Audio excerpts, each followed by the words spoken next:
قرآن مجید کی تلاوت، ترجمہ، تفسیر، حدیث، نعتیں، تجوید، گرامر کے لیے اس چینل کو سبسکرائب کریں، ویڈیو کو شیئر کریں اور لائک کریں۔ نحمدہ ونصلی علی رسولہ الکریم، اما بعد، فاعوذ باللہ من الشیطان الرجیم، بسم اللہ الرحمن الرحیم۔ آج کا ہمارا موضوع گفتگو ہے انسان کی گمراہی کے اسباب، انسانی خیالات باطلہ۔ انسان باطل خیالات کی وجہ سے صراط مستقیم سے ہٹ جاتا ہے۔ وہ باطل خیالات یہ ہیں کہ انسان اللہ کے سوا پیروں، درویشوں اور عالموں کو اپنا سب کچھ مان کر ان کی ہر بات کو تسلیم کر لیتا ہے۔ اگر انہوں نے حلال کو حرام کہہ دیا تو بھی مان لیتا ہے، اور اگر حرام کو حلال کہہ دیا تو بھی سر تسلیم خم کر دیتا ہے، جس کی وجہ سے وہ دور کی سرکشی میں غرق ہو جاتا ہے۔ کچھ ایسے ہی لوگوں کا حال اللہ تعالیٰ نے بیان فرمایا ہے۔ استبرأ الذین اتبعوا من الذین اتبعوا ورأوا العذاب وتقطعت بهم الاسباب وقال الذین اتبعوا لو ان لنا قرة فنتبرأ منهم كما تبرؤوا منا كذلك يريهم الله أعمالهم حسرات عليهم وما هم بخارجين من النار۔ جب پیشوا لوگ اپنے اتباع کرنے والوں سے اظہار برات کریں گے اور عذاب کو اپنی آنکھوں سے دیکھ لیں گے اور تمام اسباب و وسائل ختم ہو جائیں گے، اور پیروی کرنے والے لوگ کہیں گے کہ اے کاش ہم اس دنیا میں لوٹ کر جا سکتے تاکہ ان پیشواؤں سے ویسا ہی اظہار برات کرتے جیسا کہ انہوں نے آج ہم سے برات کا اظہار کیا ہے۔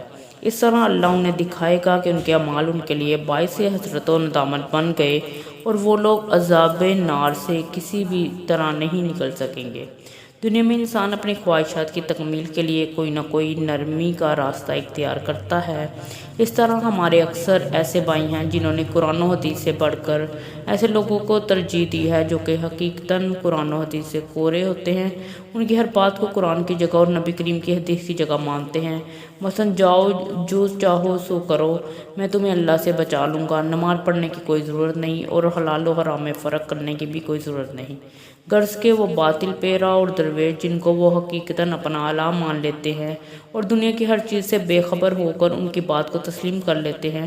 اللہ تعالیٰ نے انسان کی ان خیالات باطلہ کا نقشہ اور نتیجہ اس مذکورہ آیات میں بیان کر دیا ہے کہ قیامت والے دن یہ پیر اور درویش اپنے دعووں سے بری ہو جائیں گے تو یہ افسوس کریں گے کہ کاش اللہ ہمارے لیے دنیا میں دوبارہ جانے کا سبب پیدا کر دے تو ہم بھی ان سے بالکل اسی طرح بری ہو جائیں گے جس طرح یہ آج برات کا اظہار کر رہے ہیں، اور صرف اللہ کے ہو جائیں گے، لیکن اب تو جہنم ان کا دائمی ٹھکانہ ہے۔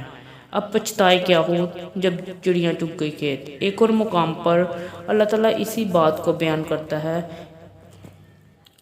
اتخذوا احبارهم ورهبانهم اربابا من دون الله ومسیح ابن المریم وما امروا الا لیعبدوا الہا واحدا لا الہ الا هو سبحانہ عما یشرکون۔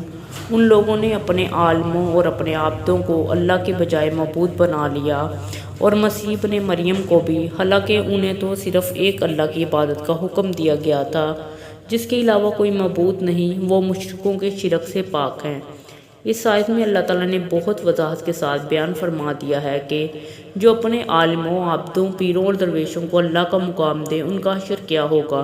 ایک دوسرے مقام پر ارشاد فرمایا، ذالک جزاء اعداء اللہ نار لہم فیہا دار الخلد جزاء بما کانوا بآیاتنا یجحدون۔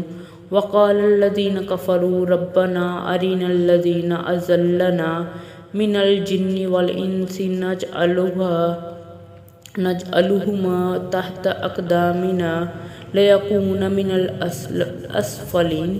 اللہ کے دشمنوں کا یہی بدلہ ہے، یعنی جہنم کی آگ جس میں وہ ہمیشہ رہیں گے، جو اس بات کا بدلہ ہوگی کہ وہ ہماری آیتوں کا انکار کرتے تھے، اور اہل کفر کہیں گے اے ہمارے رب ذرا ہمیں ان جنوں اور انسانوں کو دکھلا دیں جنہوں نے ہمیں گمراہ کیا تھا تاکہ ہم انہیں اپنے قدموں تلے رون دیں تاکہ وہ خوب ذلیل و رسوا ہوں۔